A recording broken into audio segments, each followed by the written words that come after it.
ചില മനുഷ്യരുണ്ട്, അവർ ജീവിച്ചു തീർത്ത കാലത്തേക്കാൾ വലിയ അടയാളങ്ങൾ ഈ ലോകത്ത് ബാക്കി വെച്ചു പോയവർ. അങ്ങനെ ഒരാളാണ് നമ്മുടെ സ്വന്തം പോൾ വോക്കർ. വെറുമൊരു സിനിമാ താരമായിരുന്നില്ല പോൾ വോക്കർ.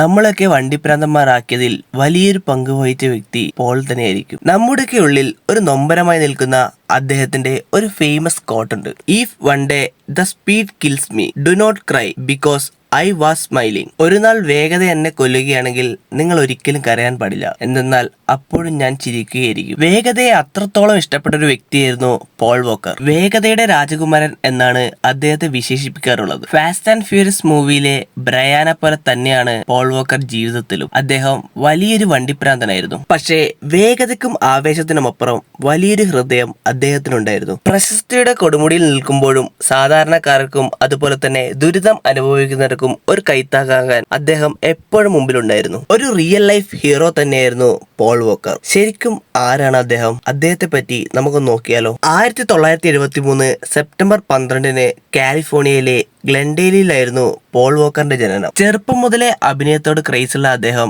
ഒരു മോഡലായും ടെലിവിഷൻ താരമായും തന്റെ കരിയർ സ്റ്റാർട്ട് ചെയ്തു. എന്നാൽ അദ്ദേഹം ലോകശ്രദ്ധ പിടിച്ചുപറ്റിയത് 2001 പുറത്തിറങ്ങിയ the fast and the furious എന്ന ചിത്രത്തിലൂടെയാണ്. The fast and the furious എന്ന ചിത്രമാണ് പോൾ വോക്കറിന്റെ ജീവിതം തന്നെ മാറ്റിമറിച്ചത്. ആ ഒരു ചിത്രത്തിലെ ബ്രയാൻ ഒ കോർണർ എന്ന പോലീസ് ഓഫീസർ ലോകമെമ്പാടുമുള്ള യുവാക്കളുടെ ഹരമായി മാറി. പക്ഷേ സിനിമയിലെ സ്റ്റണ്ടുകൾക്കും കാർ റേസിംഗിനും അപ്പുറം പോൾ എന്ന മനുഷ്യൻ സ്നേഹി കടലിനെയും പ്രകൃതിയെയും അതുപോലെ തന്നെ കാറുകളെയുമായിരുന്നു കൂടുതൽ സ്നേഹിച്ചിരുന്നത്.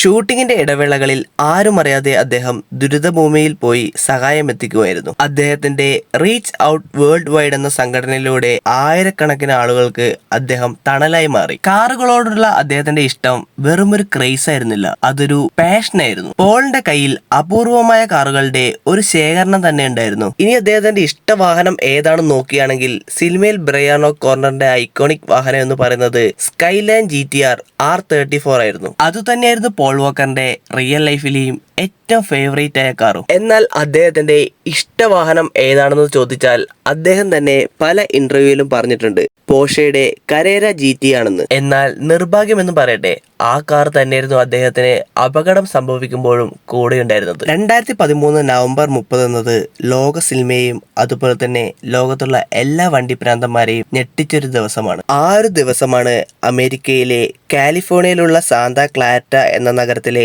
വലണ്ടിയ എന്ന സ്ഥലത്ത് വെച്ച് ഏകദേശം വൈകുന്നേരം 3:30 അദ്ദേഹത്തിന് അപകടം സംഭവിക്കുന്നത്. റീച്ച് ഔട്ട് വേൾഡ് വൈഡ് എന്ന തന്റെ സംഘടന സംഘടിപ്പിച്ച ഒരു ചാരിറ്റി ഇവന്റിൽ പങ്കെടുത്ത ശേഷം മടങ്ങുകയായിരുന്നു അദ്ദേഹം. 2005 മോഡൽ പോർഷെ കരേര GT ആയിരുന്നു അദ്ദേഹം സഞ്ചരിച്ച വാഹനം. എന്നാൽ അന്ന് വാഹനം ഓടിച്ചത് പോൾ വോക്കർ ആയിരുന്നില്ല, അദ്ദേഹത്തിന്റെ സുഹൃത്തും പ്രൊഫഷണൽ ഡ്രൈവറുമായിരുന്ന റോജർ റോഡാസ് ആയിരുന്നു. വാഹനം ആക്സിഡന്റ് ആയ അതേ സ്ഥലത്ത് വെച്ച് ഇരുവരും മരണപ്പെടുകയും ചെയ്തു. അദ്ദേഹം മരണപ്പെടുന്ന ആ ഒരു സമയത്ത് ഫ്യൂരിയസ് 7 എന്ന ചിത്രത്തിൽ അഭിനയിക്കുന്ന ടൈമായിരുന്നു. ആ ഒരു ഫിലിമിന്റെ അവസാന ഭാഗം ഷൂട്ട് ചെയ്യാനായി ചിത്രത്തിന്റെ തിരക്കഥയിൽ ചെറിയ മാറ്റങ്ങൾ വരുത്തിയ ശേഷം പോൾ വോക്കറിന്റെ ബ്രദേഴ്സിനെ കൊണ്ടാണ് ആ ചിത്രീകരണം നടത്തിയത്. ഫ്യൂരിയസ് 7 എന്ന ചിത്രത്തിലെ അവസാന ഭാഗത്തെ വിടവാങ്ങൽ സീൻ കണ്ട് കണ്ണു നിറയാത്ത സിനിമാ പ്രേമികൾ ഉണ്ടാവില്ല. ഒരു കാർ സമാന്തരമായി മറ്റൊരു റോഡിലേക്ക് തിരിഞ്ഞു പോകുന്ന ആ ദൃശ്യം പോൾ നമുക്ക് നൽകുന്ന വലിയൊരു സന്ദേശമാണ്. അദ്ദേഹം മരിച്ചിട്ടില്ല, മറ്റൊരു ലോകത്ത് എവിടെയോ തന്റെ പ്രിയപ്പെട്ട കാറുകളിൽ അദ്ദേഹം